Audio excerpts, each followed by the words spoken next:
U.S. companies need to be concerned because really the administration hasn't demonstrated a consistent, thought-through strategy.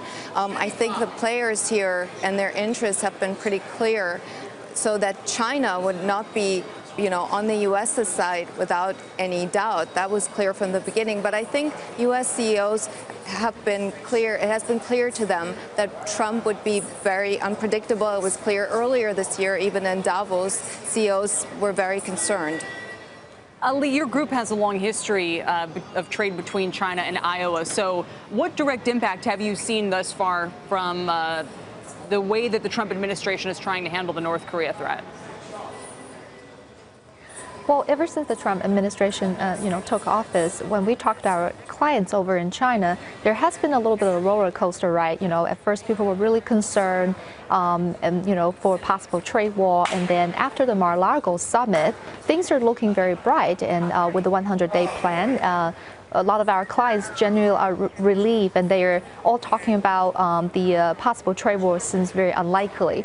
Understand there has been new development this week, but the sense is that when we talk to our clients in China, they felt like the Trump administration is setting the stage, and they're wanting to enter into a new rounds of negotiation. Maybe things are not progressing as fast as he would like. So they're patiently waiting and then hoping that two sides will sit down again and talk among themselves and figure out what's the best solution for both sides. Sandra, we were talking Monday, even as the U.S. is looking to China for help on the North Korea situation. On the other hand, we have sanctioned one of their banks.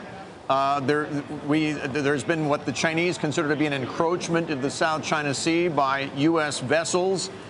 What do you think President Xi is going to be telling President Trump when they get to Hamburg this week? I mean, what's that discussion going to be like, do you think?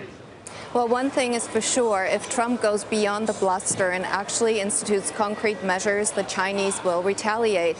And I would like to draw your attention to the fact that Steve Bannon, when he was still at Breitbart last year, had said that the likelihood of a war of the U.S. involvement in a war in the Chinese South China Sea was very likely. So the fact that there would be, possible escalation, that has been on the table. I think the greatest concerns is for companies, U.S. companies, who actually produce and sell within China.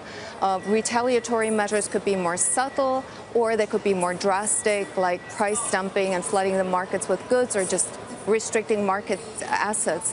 So I think that it would be in the U.S.'s interest to dial back the rhetoric and try to be a little more diplomatic. It doesn't help to antagonize such a big player as China, because the interests of China and the U.S. are just not aligned in this respect when it comes to North Korea. Well, Li, Bill made a good point just a moment ago as well about the UN, which is the avenue for the, it's not just America's responsibility. It's just that we are their biggest target, if you will, and we are the ones seen as maybe doing something about it, especially with regard to China. So if the U.S. moves forward and we act alone, does that mean there could be a risk that U.S. companies lose business in China to, say, European rivals or Mexican ones, or you name it? Yes, absolutely. I think we can already see that U.S. CEOs are more reluctant to take risks, to make investments. They take a more of a wait and see approach. And European companies, amongst them German companies, are all too happy to move into this vacuum and take over market share. They have their own concerns. For instance, the taking over of know-how. Say German companies are very strong in engineering. For instance, they just sold a huge robotics company there. And when German companies go to China, typically what China tries to do, I mean, they don't say we want to steal your secrets, but they say if we give you the land, we give you the options, but you have to disclose your trade secrets.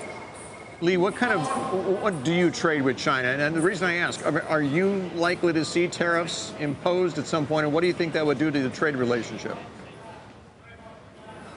We primarily trade in agricultural products, from agricultural seed to equipment.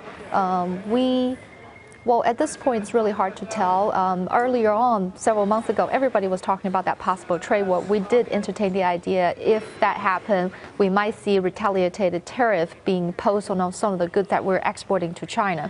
Having said that, and given all this tension that's been going on right now, our governor actually is taking a all agriculture trade delegation to China just in about 2 weeks from now. And I think as President Xi once pointed out, the U.S.-China relationship is kind of like a large vessel sailing on the ocean. And there are storms from time to time that might impact how smooth the ride is. But at the end of the day, economic ties and collaborations and agricultural trade, among many other products, in terms of our trading relationship, is really the ballast stone for this ship to make sure that it will go forward and go through the right direction. And I think we're in the perfect example right now, given all this situation. And I absolutely agree that there's just too much on the stake that we really need two sides to come together and have a very constructive conversation to tackle all the issues. Hey there, thanks for checking out CNBC on YouTube. Be sure to subscribe to stay up to date on all of the day's biggest stories. You can also click on any of the videos around me to watch the latest from CNBC. Thanks for watching.